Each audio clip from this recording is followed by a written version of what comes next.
Hello, chào mừng các bạn đến với kênh YouTube Long Phạm Khám phá. Mến chúc tất cả các bạn thật nhiều niềm vui, bình an và thành công trong cuộc sống. Hôm nay, tôi mời các bạn cùng tôi dạo chơi quanh khu đô thị Sa La, một không gian xanh giữa lòng Sài Thành, nơi mỗi bước chân đều mang đến cảm giác thư thái và đầy cảm hứng.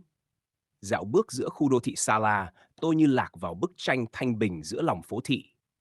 Con đường uốn lượn dưới hàng cây xanh mát, gió khẽ lay hương hoa dịu nhẹ. Mỗi góc phố, mỗi tán lá đều mang hơi thở của sự tinh khôi và bình yên. Khi dừng lại bên hồ nước lấp lánh ánh chiều, tôi bắt gặp những đôi tình nhân nắm tay nhau, khẽ mỉm cười giữa không gian ngập nắng. Như thể thời gian cũng ngừng trôi để giữ lại khoảnh khắc ngọt ngào ấy.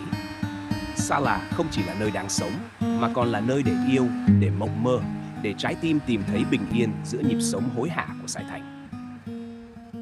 Vâng, mời các bạn cùng ngắm nhìn vẻ đẹp của khu đô thị Sa La qua khúc ngẫu hứng Guitar Người xa người, tác phẩm của Trần Thiện Thành, được thể hiện lại qua phiên bản Long Phạm. Dẫu chỉ là những phút ngẫu hứng không chuyên, nhưng đó là tất cả tấm lòng mà Long Phạm tôi xin gửi đến quý bạn, mong mang lại đôi chút bình yên và niềm vui giữa cuộc sống hối hả, bộn bề này. Kính mong các bạn luôn thương yêu và ủng hộ. Xin chân thành cảm ơn.